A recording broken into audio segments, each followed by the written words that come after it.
This is looking like a dish to die for. So here in a saucepan, I'm starting off with our ground beef. So this is a 73% lean, 27% fat. And I just got it started with some onions. And we're just cooking these together until the onions are translucent. You can see that we wanted to choose the fattier ground beef because you see all the juice that is coming out of it. That is exactly what we want. And it's going to add so much flavor to this recipe. I like to add in our seasoning. So of course I got to throw in some taco seasoning because this stuff is just too flavorful.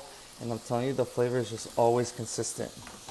But I am going to pair it up with something special today. So this is a roasted garlic Asiago.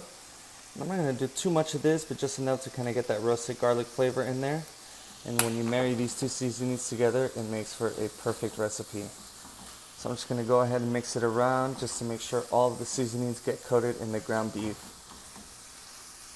So at this point, once you got all of the ingredients covered in the seasonings, we're going to add in some bell peppers. So I like throwing these bell peppers after I get all the seasonings, just because when you cook the bell peppers with the onions, sometimes they tend to get like black and burn, and then they stain in the pan and everything. So I like throwing them in after all this just to make sure that they don't burn. Just going to give those a quick mix before I throw in our Rotel tomatoes. And I am leaving the juice as well. So all of the juice from these ingredients are just going to help make our sauce that much better. And I'm going to pair it up with some fire roasted tomatoes. So this is such a good combination of tomatoes. This fire roasted just add a ton of flavor that the Rotel tomatoes don't have, like the fire roasted flavor. So you can see that some of the tomatoes are a little bit charred. Just go ahead and give this a mix. You just want to make sure you're stirring it constantly. We don't want anything to burn. And this is looking super tasty already. I cannot wait. So at this point, we are going to turn our stove down to low because everything in here is cooked, but we just want to keep the heat going a little bit. And I'm going to throw in just a touch of heavy cream, not too much because it already is pretty saucy, but just a touch. This is just going to help thicken it up a little bit. Just go ahead and stir that in. You can see how easily it melts in. Once that is stirred in, you're going to want to pick up a queso blanco. So you can use the Velveeta or this queso blanco that I got. We're just going to dump a bunch of this in here. So the one thing I will say with this recipe is that you want to use a really big pan because you can see it is getting pretty full. But don't worry, I'm going to make sure everything fits. Just go ahead and stir it. Make sure it is on low though because everything is already cooked, so we don't want this to be too hot. You can see that we're getting this nice and velvety sauce. So we do have just a couple steps more. So I'm going to throw in some crushed red chili flakes. And the reason I'm doing that is because I like to have a nice balance in my meals. So we already have the creaminess from the heavy cream and the queso.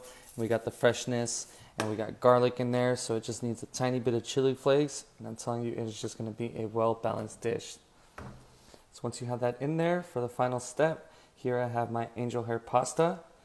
And I've seen recipes online where they throw the pasta in with the sauce to have it cook, but I just like having the pasta cooked already because you get it to the perfect al dente that you want. Or, you know, if you like your noodles softer, you can control that better if you just boil it. And then you get some of the starchy water in there that's really going to bring the sauce together. So I'm just going to stir that in, and isn't this looking fantastic? I've never thought of making like a taco spaghetti before. I saw it online, and so I was like, I need to try this. And let me tell you, it smells amazing, and I bet that it's going to taste even better. And as you can see, this is looking like a dish to die for. So I'm just going to serve myself a big plate, and we will see how it tastes. And boy, am I hungry. So I think I'm absolutely just going to love this. It has all of my favorite things with ground beef and Rotel tomatoes. And you know what? This sauce is really nice. It came out nice and thick, exactly how I like it.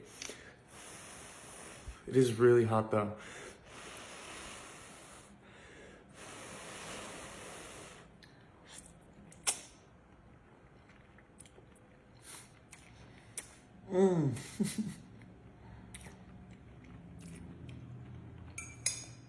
Okay, so I was a little bit skeptical because I'm like, taco spaghetti?